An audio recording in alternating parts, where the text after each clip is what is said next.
All right, let's head over to the Zoom line. Mark Friese, Esquire, is on the line with us here, Vogel Law Firm. Are you Esquire? Is that the correct terminology for an attorney? I learned from Bill and Ted's. I think the best term is Mark. Mark, okay, Mark Friese, attorney with Vogel Law. Now, we're talking about Measure 5 coming up on the North Dakota ballot. Now, my understanding, it's been approved by the Secretary of State. That's why we're having this interview, is because it is stamped, sealed, and approved. Measure 5 is a recreational cannabis law, I guess, or something along those. I'm not sure what the correct phrase is, but give us a little bit of an overview of what the Measure 5 is and some of the correct jargon and terminology. Certainly, it's a ballot measure, so it's an initiated measure. It's brought before the voters by the people rather than by elected lawmakers. The ballot measure was put together in this case with input and contributions from earlier legislative efforts by our lawmakers, as well as input from those in the medical marijuana practice, as well as law enforcement, former law enforcement, and others, right? So there was a collective group of folks who got together and put this measure together. We circulated petitions. We obtained enough signatures, so now it will go before the voters for election in November to determine whether it will be approved. And what the measure would do is simply legalize the possession and adult use of cannabis at home by adults who are 21 years of age or older without fear of punishment. Is there anything in there about growing at your home? I know Colorado, you can have up to, I think, 6 plants, Minnesota, 6, 8 plants, something along those lines. There is a difference between the growing and the harvesting or the curating.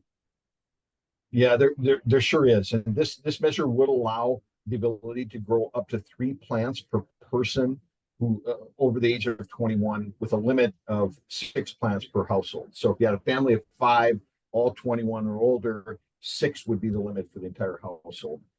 But in addition to conservative ability to grow marijuana plants, the measure would allow for possession of up to 1 ounce of cannabis flower, 4 grams of concentrate, 1,500 milligrams of adult use cannabinoid products, and up to 300 milligrams in edible form.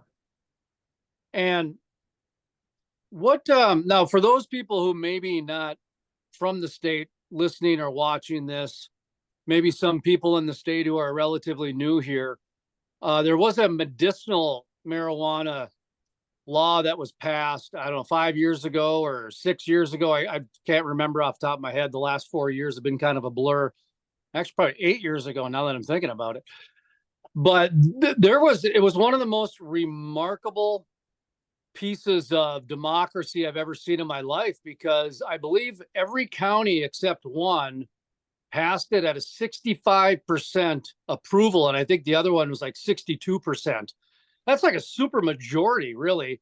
And the legislature still changed it. They still changed the spirit of that law. Is there any sort of safeguards in place for people that might have been disheartened or disenfranchised from that? Well, and I'll start with Jason. Know that you were involved with that. I was not involved with the medicinal marijuana measure. I have been involved in the last 2 campaigns for recreational marijuana measures. And the first one of those I was involved in opposition because it was inartfully drafted. It was awful. This last measure was drafted very well. It was drafted consistently with what the legislature had done.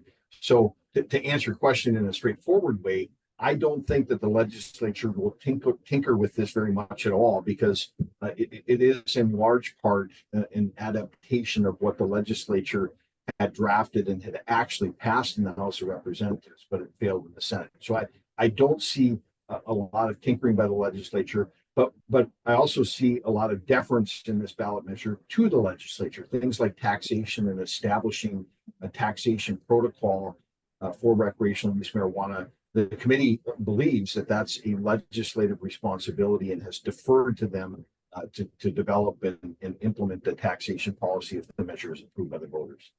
I totally forgot about how that law was written. I remember that because I got brought in because the organizers were in over their head.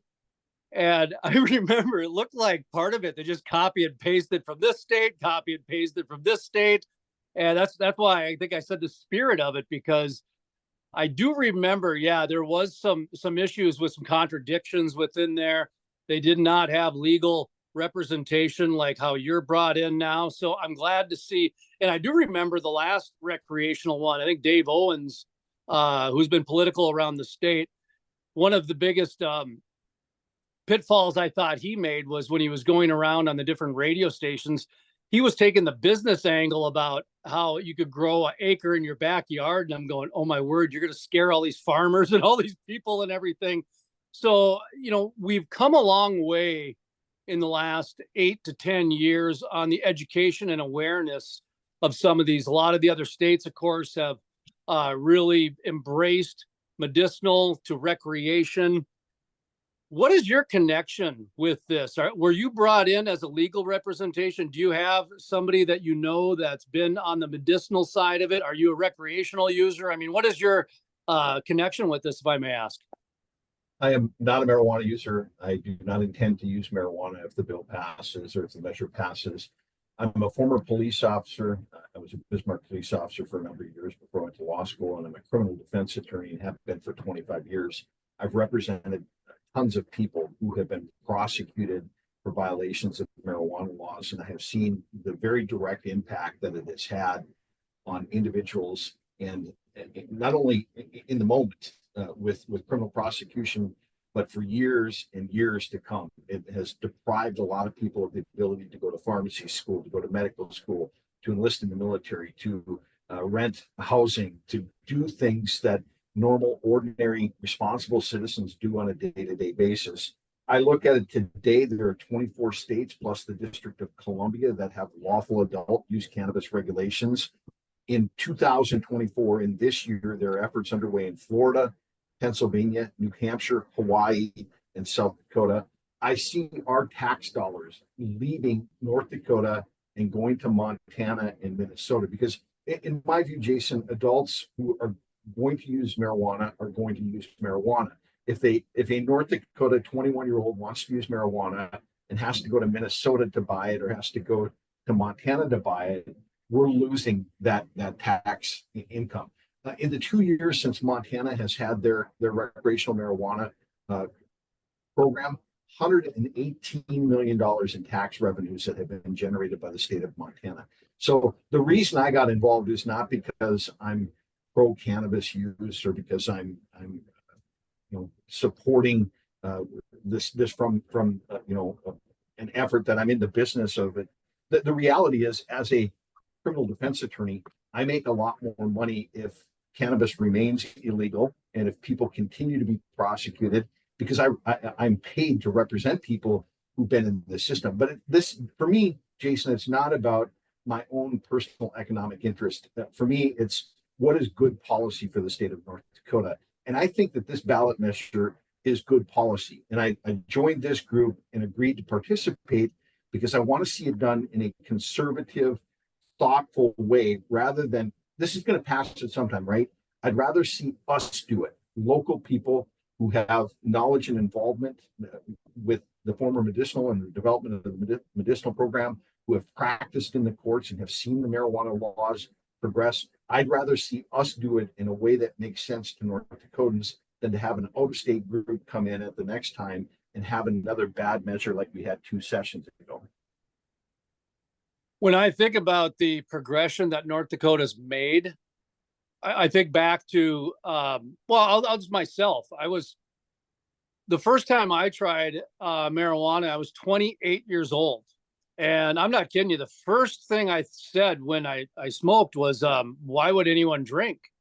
And my alcohol consumption went down about 90% after I took that first puff. And when I got cancer, the doctors were going to give me oxycodone, I forget the name of it, oxy, whatever. And I took one pill, and up till then, I had really never even taken an aspirin. And this was 2019, 18, when I had this cancer. And I took one pill and I still felt nauseous. I still felt pain, but I could not complete a thought in my head. And so I didn't take any painkillers after that. I did use Gorilla Glue, which is a form of cannabis, and actually I could eat. I didn't feel any nausea. And so I always keep some on hand. I live in Minnesota now, and I do keep a little bit of Gorilla Glue as medicine because cancer, stage 4 cancer survivor. So I do have some pain still. I'm missing 9 inches of my colon. If I have dairy, there's like a football down in there. So then I'll use that, and it'll very much help. I remember Richard Wardner, who is a longtime North Dakota legislator who was very much against cannabis and marijuana. And there was a woman in her 70s or 80s that testified, and she talked about how, and she was in Western North Dakota, and she talked about how her daughter went to Colorado and got some, and she hid under her kitchen table out in rural North Dakota and smoked it. And Richard Wardner changed his mind. And I never thought I'd see the day where that type of thing, because he understood. It was not a, young punk smoking on the street corner. So there are legitimate medicinal uses for this. As somebody who's been through it, I understand that. But at the same time, there are people that abuse it. There are people that'll drive and smoke and those types of things. Are there going to be any legal changes that come after this? Do you anticipate, or talk to me a little bit about law enforcement and how they are? Look, you're a former law enforcement officer. You've dealt with drinking and driving, and you've dealt with marijuana. So talk to me a little bit about the law enforcement side of it. I think that the comparison between marijuana use and alcohol use and marijuana use and OxyContin or oxycodone or fentanyl is a good one to make. There is, in the history of the world, not a single reported overdose death from marijuana use. Daily in North Dakota, people are dying from overdoses of alcohol. Drunk drivers pose a very serious risk to people on our highway, and impaired drivers who are impaired by prescription drugs or non-prescription illicit drugs pose an equal danger, right? Our law enforcement in North Dakota is very well trained. They're able to detect impairment, whether that impairment derives from alcohol or whether it derives from the use of other controlled substances.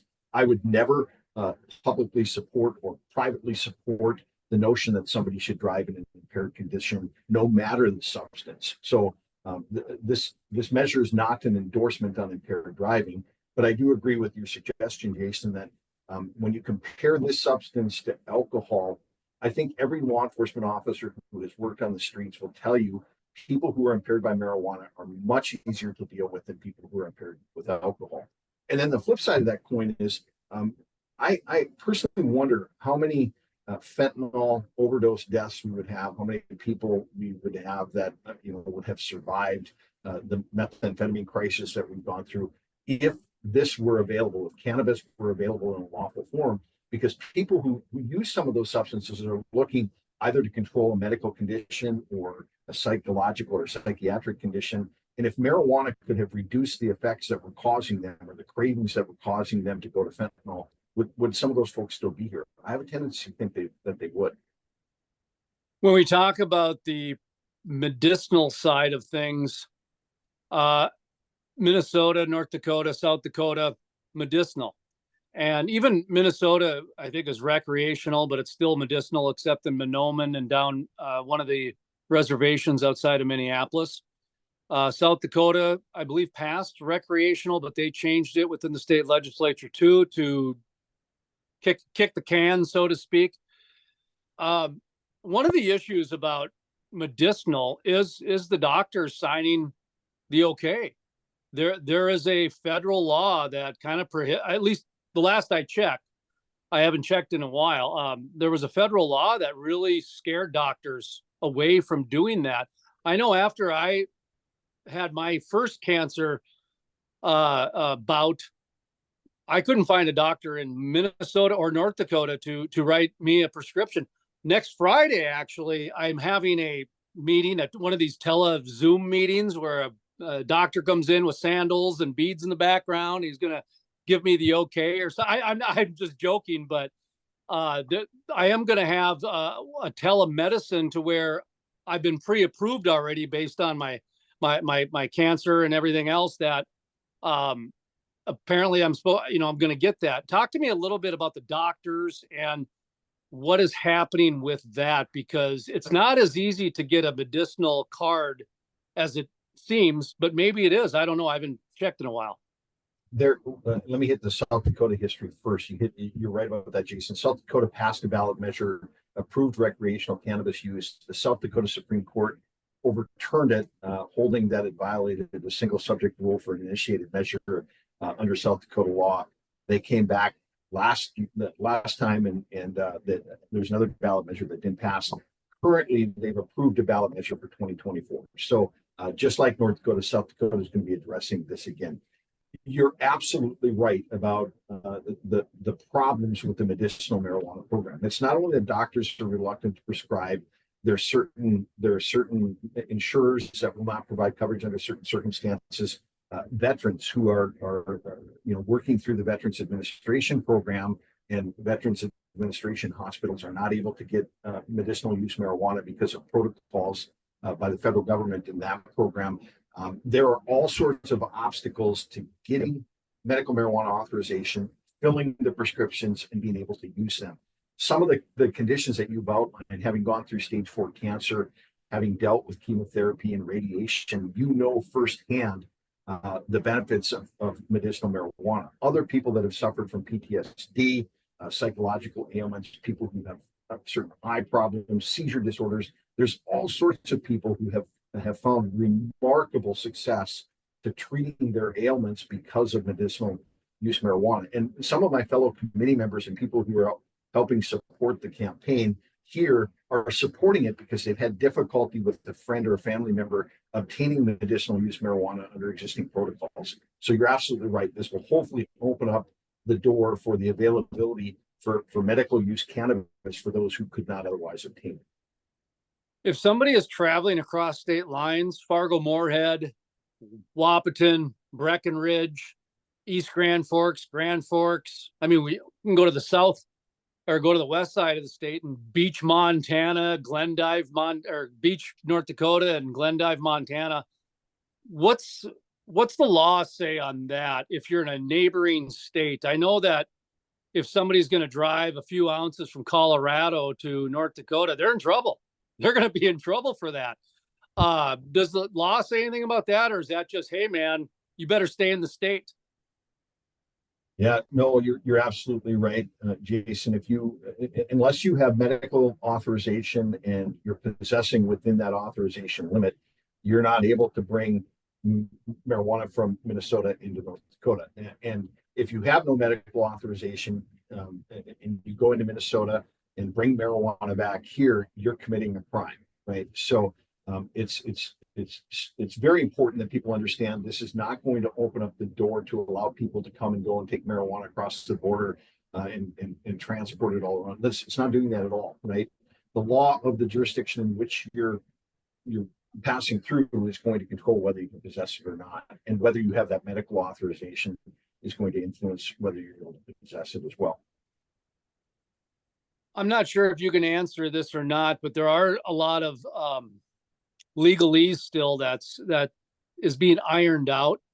Back in 2015, the Bakken oil fields out in western North Dakota went through a downturn, and I had a media brand, still do, called The Crude Life, and I had to figure out some new revenue streams. So I tried to do some media work, some writing for the healthcare industry, the drone UAS industry, and I put out some feelers in the cannabis industry as well, just because I saw the emergence of it. And what I found out was the drone UAS industry was very controlled. And then I found out the healthcare industry was extremely controlled as far as trying to get your inwards there. The cannabis industry allowed me to write some articles. So I did a political election guide overview. I wrote a couple articles for about 3 different national cannabis publications, High Times, Marijuana Venture magazine. So I interviewed the very first dispensary in the United States, Choice Organics in Fort Collins, Colorado. I interviewed the very first transfer of a medicinal dispensary to a recreational in Colorado as well, Smokies. And then I talked to somebody who had the first approval from the SEC, the Security and Exchange Commission, to allow electronic currency. Now, that's a big deal right there, because we're talking about, you know, the federal laws involved here. In North Dakota, are you going to be able to use your debit card, or are you going to have to use the ATM? How's the money exchange going to work?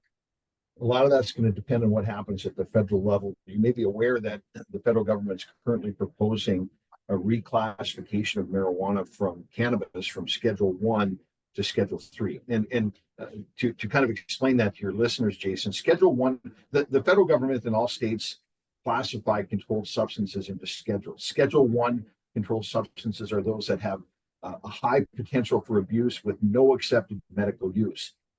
This is typically things that you'll see like LSD, MDMA, really, really hard drugs. Marijuana has historically been classified as a Schedule 1 controlled substance. And anyone with any modicum of honesty is going to tell you that's been wrong, because you know personally how marijuana has helped you with your medical needs, and thousands of people across the country do as well. So there's currently a movement afoot to reclassify marijuana as a Schedule 3 controlled substance. That's one that doesn't have much of a potential for abuse. It does have scientific and medical purposes that can be used. If that happens, the restrictions on the money, the banks, those types of things will be revised. But if the federal government doesn't revise the scheduling under federal law, there are still going to be the impediments that we've been dealing with some of the medicinal program, and some of the other states all of the other states that have legalized adult use have been dealing with. One of the interesting things for me is that this is a legitimate grassroots effort, no pun intended. But what I mean by that is it's very similar to prohibition, because prohibition started at the state's level, and then finally the federal government did the prohibition, and then reversal, same thing happened, reversal. This seems very similar to that, to where eventually enough states get on board with it to where the federal government says, well, now we look stupid, we better just pass this law. Talk to me a little bit about that, because there seems to be a tipping point coming. Yeah, well, that's exactly right. And that's a big reason that a lot of the proponents of this measure are involved in it. We want to do this in a way that makes sense for North Dakota. We don't want this big push. We don't want things to turn over and have the floodgates open. I don't want to walk to a concert, an outdoor concert, and smell somebody smoking marijuana. This measure would not allow that. If the floodgates open and we get some type of measure passed down the road that doesn't have the conservative restrictions that we've included here, the types of things that I want to see as a lifelong North Dakota resident are not going to exist in that measure. But you're absolutely right. If you study the history of prohibition, and if you study the history of scheduling marijuana as a Schedule 1 controlled substance, really what had happened is we've been sold a bill of goods. After prohibition ended, we had all sorts of regulatory officials, federal law enforcement officers, and agencies that were developed to control and enforce prohibition standards. They were really going to be out of work. So they picked this naturally occurring weed that people, mostly minorities at that time, were using. And they classified it as a Schedule 1 controlled substance, and then began using the enforcement mechanisms that they had used. And for years and years and years, our government has been telling us there is no medical, no scientific purpose, that this is as dangerous as LSD, while openly we're seeing our friends and family members dying from alcohol overdoses and alcoholism. We're not seeing the same thing with marijuana. So yes, our government needs to get honest with us. And as states, we need to move our federal government toward recognition of the things that they have done in the past, and doing this in a smarter way. Should point out too is that one of the things, looking back at the history, Atlanta, Georgia was one of the first prohibition city states, if you will, because, well, for a lot of reasons, but Coca-Cola used to be in wine. And then after prohibition, they made it basically into Coca-Cola with cocaine. Cocaine was in the original Coca-Cola, if you will. And prohibition's actually what created the soft drink. And when I take a look at a lot of what's happened since then, alcohol does have a natural limit. And it wasn't until some of the modern technology that allowed us to have these very big and deep proofs, if you will. Like the modern alcohol is not the way nature's intended. So innovation in science has really changed alcohol. And we can see some of the issues that have come from it. I do see some similarities with cannabis and marijuana. Some of the new technology does allow for some pretty stiff gummies, some pretty stiff concentrates. Walk through once again what those limits are within the state of North Dakota, and talk a little bit about, from your law enforcement side, what your experience has been on that. Well, I very much agree with you. It's dangerous because scientists are tinkering with this stuff all the time, and the potency of cannabis is now being scientifically enhanced, and it's creating circumstances that we should all be concerned if cannabis is coming into North Dakota through illicit channels rather than regulated from seed to sale. So one of the big things this measure will do is provide us assurances that the cannabis that's being sold and used to adults in the light of day is going to be scientifically safe. It's not going to be manipulated. It's not going to be pushing concentration levels through the roof that it's creating more danger. But I'm certainly not a scientist. I can't tell you nanograms per milliliter of what's safe or those types of things. What I can tell you is that this approach is going to be conservative. And again, it's going to be possession of small amounts of marijuana, 1 ounce or less of flower, 4 grams or less of concentrate, 1,500 milligrams or less of cannabinoid products, and then 300 milligrams or less in an edible form. And every one of those forms are going to be from producers who are tested, regulated, and monitored. I don't support use by those under the age of 21. I don't intend to use myself, but I certainly, as a matter of policy, much prefer having people who want to use marijuana, using marijuana that's safe and has been tested and is subject to oversight. One of the things that Measure 5 tried to do before, back when it was the medicinal, was they tried to allow small towns or, someone to sell it, basically become a local pharmacy, if you will. And that actually did make sense because, in Botno, North Dakota, there might have been 12 total people that maybe would be able to qualify for medicinal marijuana. So to have somebody locally within the city working with the local law enforcement, inventory checks by the sheriff, et cetera, made sense to me, rather than drive to Fargo, rather than drive to Bismarck. I think back then there was only going to be 2 or 3 total dispensaries in the state. Is there anything in the law that will allow something like that, or is that kind of the reason for the home grow? Yes, there are kind of guide rails that are contained in the ballot measure, restricting the number of locations that can sell, the places, the nature of the sales, those types of things. I mean, we don't want a measure that's going to allow a cannabis shop on every corner. So the state will limit it. If this passes, we're going to see if those limits are appropriate, whether they should be expanded. This is one of those areas, Jason, where the legislature's input will be helpful. Should we authorize more? There's nothing in this measure that's going to force municipalities to do that. So assume Carpio wants to become the cannabis capital of North Dakota. They're free to do so. If Fargo wants to opt out, saying we don't want to authorize the sale of cannabis within the corporate limits of Fargo, they're authorized to do that. And then the state will have oversight over the number and the regulation and the monitoring of those entities that are approved to sell.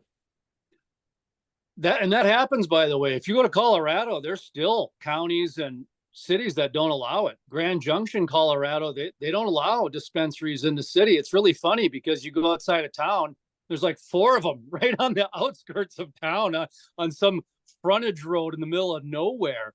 And Loveland, Colorado, for a long time had a ban as well. So there are opportunities, and there are communities that probably in North Dakota will not allow it. What's the process going to look? Oh, go ahead. Go ahead.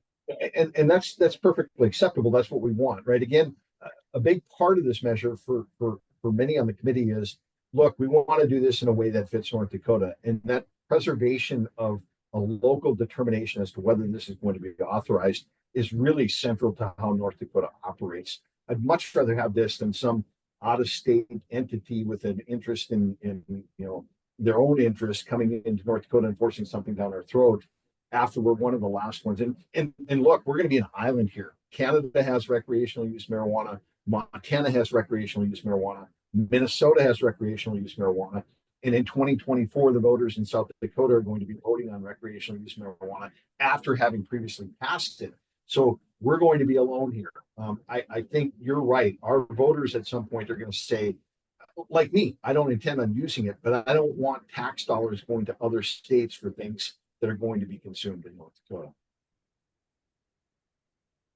South Dakota, Deadwood has 3 dispensaries. I'm going to be heading there this winter, so I went ahead and I looked at the map of the hotel I was staying at, and I noticed there was 3 dispensaries. I didn't know South Dakota had medicinal even. I just knew that they tried to pass the rec and they vetoed it or changed it or whatever the heck what it was.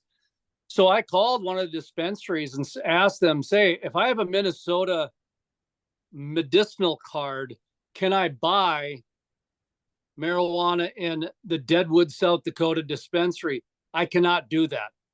Does North Dakota allow other states to buy medicinal in North Dakota or recreational in North Dakota?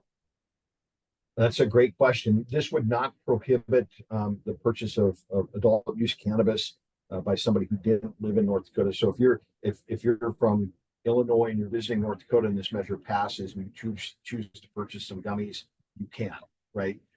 With respect to the medical program, I actually had a case appealed before the North Dakota Supreme Court several years ago where I represented a client who had a medicinal marijuana card from Washington.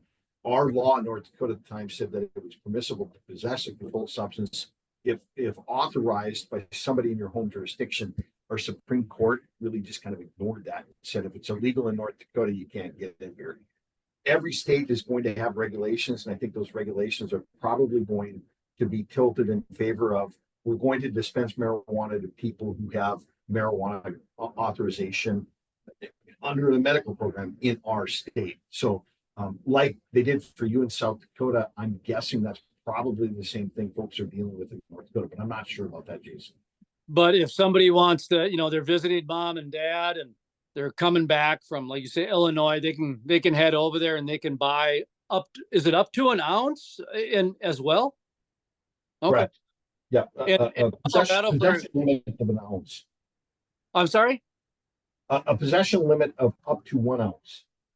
How much will they buy at the dispensary? In Colorado, for example, if you're from Colorado, you can buy, I think, up to 3 ounces per trip to the dispensary per day. If you're from out of state, it's 1 ounce per dispensary per day. Is North Dakota going to have any sort of hierarchy like that? If you're from North Dakota, you can buy 1 ounce. If you're from Minnesota or Wisconsin, you can buy half an ounce, or is it just 1 ounce?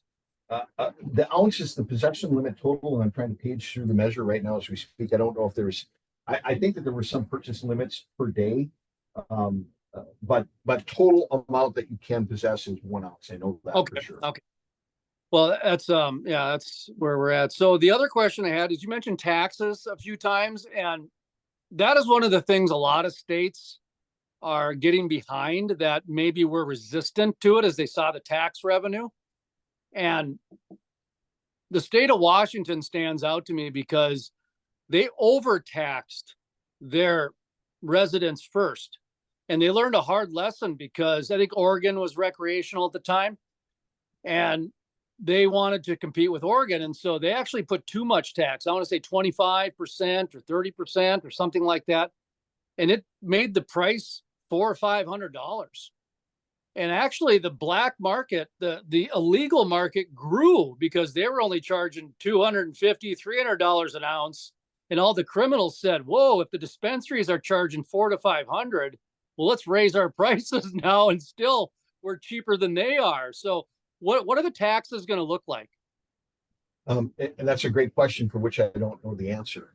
What I can tell you is that those same types of issues are going to be addressed with the legislature. I think that they're going to take comparison to the tax rate in Montana and South Dakota if it passes, the tax rate in Canada, the tax rate in Minnesota, and they're going to look across the country. And we've, as a group, we've looked at these numbers. We think that Montana is doing probably a pretty good job. Some states tax adult use recreational cannabis at a higher rate than medicinal use. I tend to support that theory myself. I think it makes more sense. But those are policy issues that our legislature is going to have to try to deal with to come up with the best plan. And there's a tipping point and a danger there, as you outlined.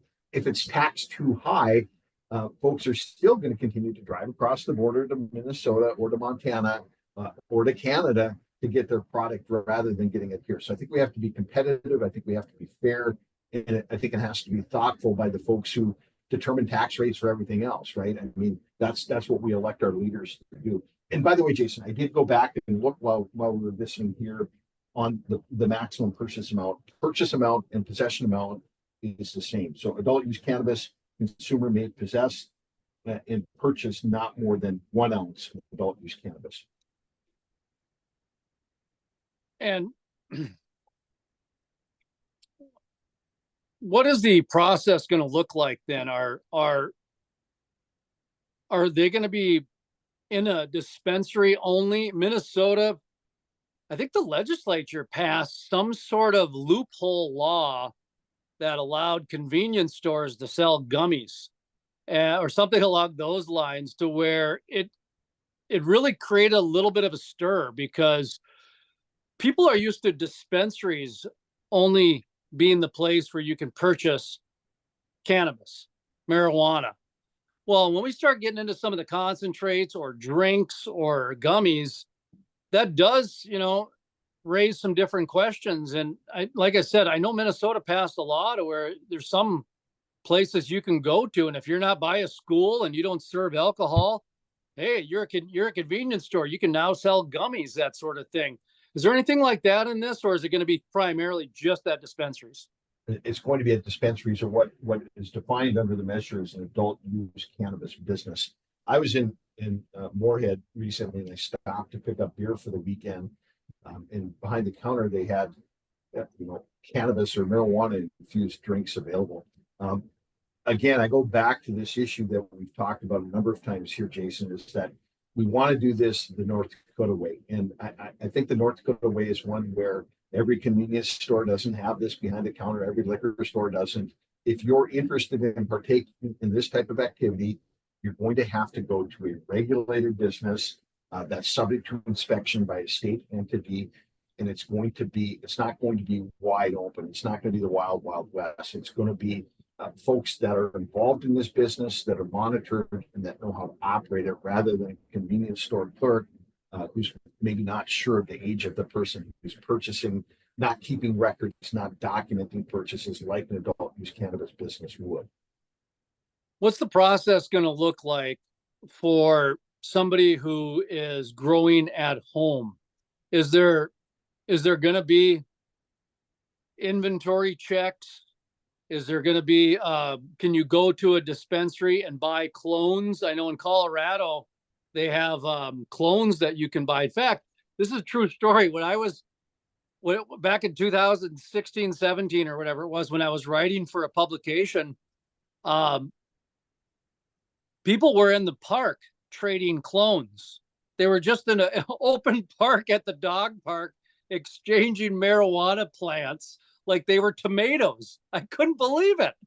What is the at-home process going to look like? Because number one, your energy bill is going to go up, so the power company might show up.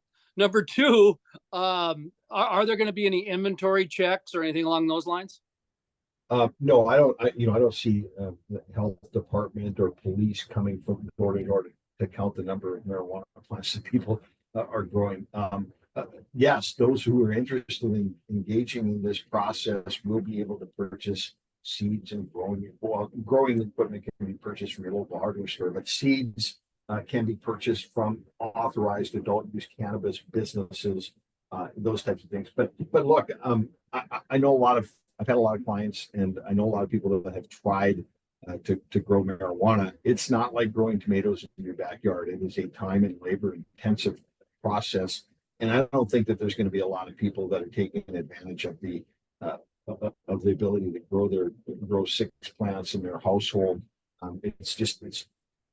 It's there for those who choose to do it.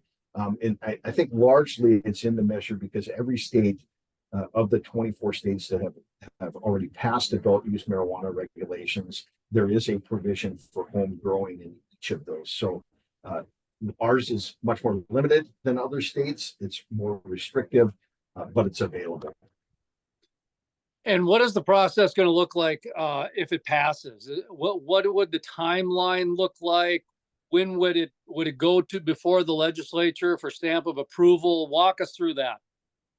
Yes, it's going to have to go through the legislative process in order to get the tax components of this put together. There's going to have to be a designation of a board or a commission or a facility by the legislature to oversee this.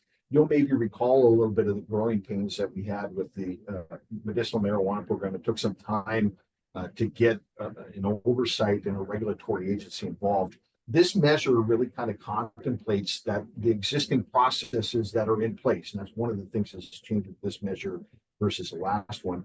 The existing processes, which are now well tuned and operating well, can kind of just be put over or superimposed over the adult use program.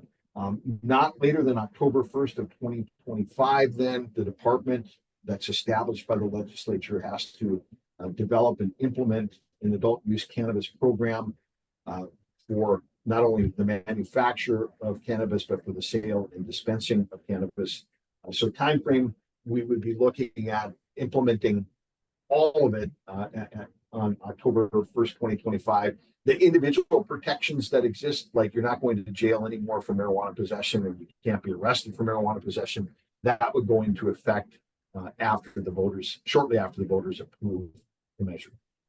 What would happen if you were caught in public smoking a joint? You get fined. You're not going to go to jail. You'll get fined, which you should. I don't want you smoking pot around my kids. I don't want you smoking pot around me.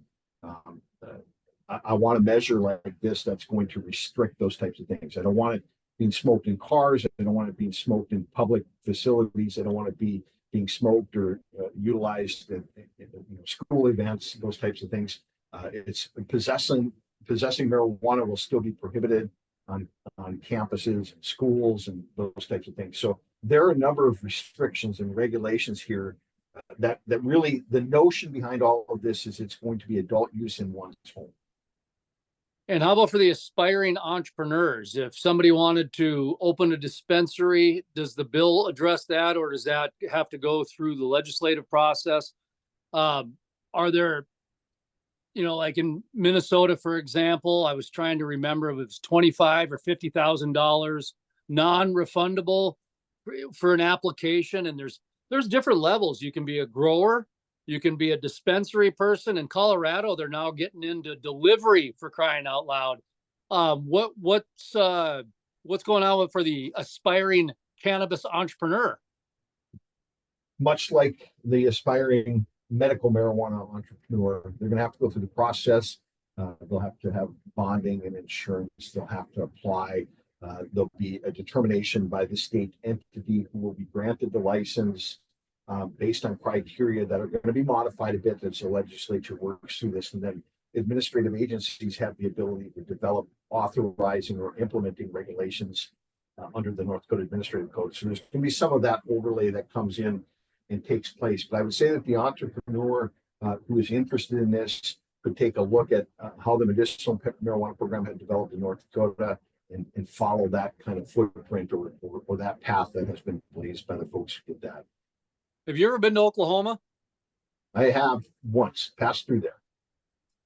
I spent a week in Enid, Oklahoma, and I've been to Oklahoma quite a few times, but the Enid, Oklahoma really opened my eyes because Enid's not a huge town. It's probably like Moorhead size, and I'm not kidding you. There was a cannabis shop on every corner, and it's medicinal there. It's not recreational.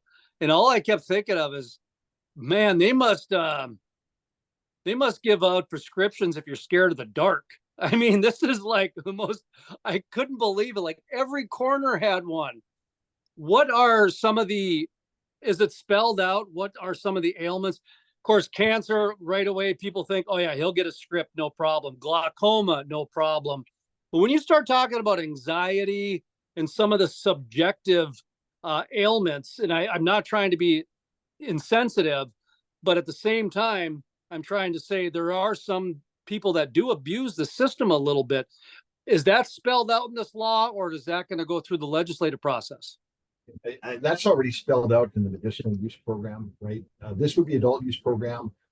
Any adult 21 or over, whether they have a medical condition or not, if they choose to use marijuana within the limits and the guidelines that have been established by the measure, they'll be permitted to do it.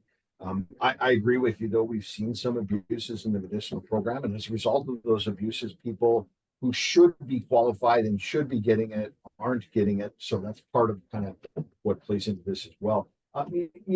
Look, Jason, the reality is this is a big business in America today. Currently, there are over 400,000 employees involved in people employed day to day in lawful cannabis type of employment. There's a $25 billion a year impact on our economy in the United States as a result of cannabis.